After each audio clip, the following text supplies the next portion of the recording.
VK news, राष्ट्र के नाम। नमस्कार, जय हिंद। वीके न्यूज देख रहे हैं आप। मैं हूं आपके साथ अमल। फ्रांस में राष्ट्रपति चुनाव को लेकर सियासी सरगर्मियां तेज हो गई हैं। मौजूदा राष्ट्रपति इमैनुअल मैक्रों को चुनौती देने के लिए विपक्षी नेता एक से बढ़कर एक दावे कर रहे हैं। इस बीच भारत के कर्नाटक में शुरू हुए हिजाब विवाद ने फ्रांस में सियासी तपिश को बढ़ा दिया है। आखिर कैसे, हम आपको इस वीडियो में बताएंगे। फ्रांस में कल राष्ट्रपति पद के लिए पहले चरण का मतदान होने वाला है। दूसरे चरण के लिए 24 अप्रैल को वोटिंग होगी। माना जा रहा है कि इस बार फ्रांस में मुकाबला बेहद ही कड़ा होने वाला है। इस चुनाव में राष्ट्रपति मैक्रोन को सबसे ज्यादा चुनौती अगर कोई दे रहा है तो वो है दक्षिणपंथी नेता मरीन ली पेन। सूत्रों की माने तो इस बार फ्रांस की जनता ने बदलाव का पूरी तरह से मन बना लिया है और मरीन ली पेन को इस बार सत्ता सौंपी जा सकती है। बता दें कि बीते सालों की घटनाओं से फ्रांस का रंगरूप पूरी तरह से बदल गया है। फ्रांस की राजनीति में एक बड़ा बदलाव देखने को मिला है। कट्टरवाद के खिलाफ सरकार के रुख को भी दुनिया भर में सराहा गया है, क्योंकि आपने देखा होगा कि फ्रांस में बीते साल किस तरह की घटना हुई थी। यहाँ पर पैगंबर की एक विवादित तस्वीर बनाई गई थी एक शिक्षक के द्वारा, और उसके बाद उस छात्र के द्वारा किस तरह की तस्वीर जो है वो निकलकर सामने आई थी। हालांकि राष्ट्रपति इमैनुअल मैक्रोन ने सीधे तौर पर कहा था कि हम इस कट्टरवाद के खिलाफ है, हम हमेशा इस कट्टरवाद के खिलाफ लड़ते रहेंगे और इसका समर्थन नहीं करेंगे।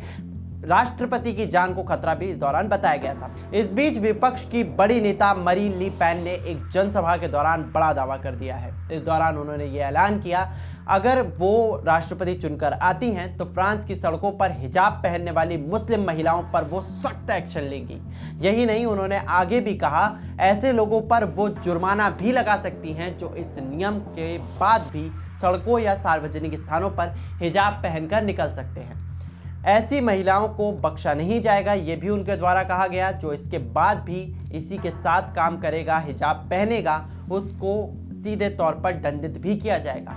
वहीं फ्रांस की मीडिया की माने तो आक्रामक चुनाव प्रचार कर रही पेन मौजूदा राष्ट्रपति मैक्रोन को कड़ी चुनौती पेश कर रही हैं। पेन ने फ्रांसीसी रेडियो में चर्चा के दौरान कहा था कि जिस प्रकार से कारों में सीट बेल्ट नहीं पहनने पर आपको जुर्माना लग सकता है, उसी तरह खुली जगहों पर हिजाब पहनने से रोक रहेगी। यदि आप इस नियम का उल्लंघन बार बार करते हैं तो आपको बड़ा नुकसान जो है वो वसूला आपसे जा सकता है। और सीधे तौर पर सार्वजनिक स्थल पर मुस्लिम महिलाओं से इस चीज़ की गुजारिश की गई है कि वो हिजाब को सीधे तौर पर अवॉइड करें। इस नियम को भेदभावपूर्ण और धार्मिक आज़ादी का उल्लंघन बताकर अदालत में चुनौती की संभावना जताई जा रही है। उन्होंने कहा कि इससे बचने के लिए जनमत संग्रह कराना जरूरी है। उन्होंने कहा है कि सभी शैक्षणिक धर्मों के संस्थानों में इस्तेमाल जो है हिजाब का, उसके ऊपर प्रतिबंध लगाना जरूरी है, क्योंकि हिजाब को लेकर लगातार जो है वो कई तरह की बातें जो है वो निकलकर सामने आई। सार्वजनिक स्थलों पर उन्होंने घोषणा की है कि हिजाब को पहनने पर रोक लगाई जाएगी। और सीधे तौर पर उनका ये सारी चीज़ें कहना इसलिए भी अहम माना जा रहा है क्योंकि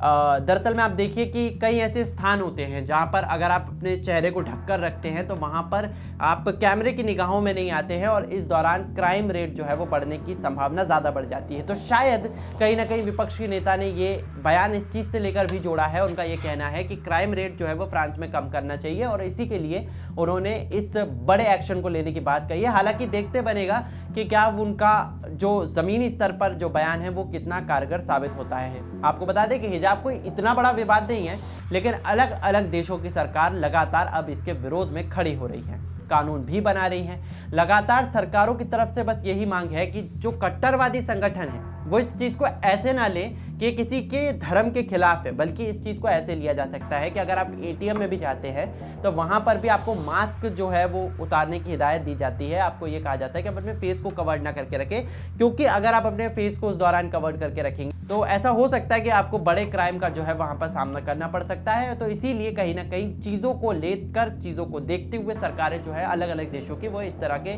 नियमों को बनाने की कोशिश कर रही है। लेकिन फ्रांस की सरकार अभी बनी नहीं है। फ्रांस में राष्ट्रपति पद के लिए चुनाव है और कल पहले चरण का मतदान होना है। इससे पहले एक बड़ा बयान दे दिया गया है। कट्टरवाद के खिलाफ अभी भी जनता लगातार जो है वो प्रदर्शन कर ही रही थी। लगातार जनता की मांग भी थी कि कट्टरवाद के खिलाफ कोई सख्त एक्शन लिया जाए। लेकिन इस बीच जो एक विपक्ष के नेता का जो बड़ा बयान निकलकर सामने आया है, उसको लेकर अब सियासी सरगर्मी तेज हो गई है। अब वक्त रहते ही बस इंतजार रहेगा कि इमैनुअल मैक्रोन की तरफ से क्या बयान दिया जाता है। इस खबर में फिलहाल के लिए मेरे साथ बस इतना ही, लेकिन देश और दुनिया की खबरों के लिए आप देखते रहिए वीके न्यूज़। नमस्कार।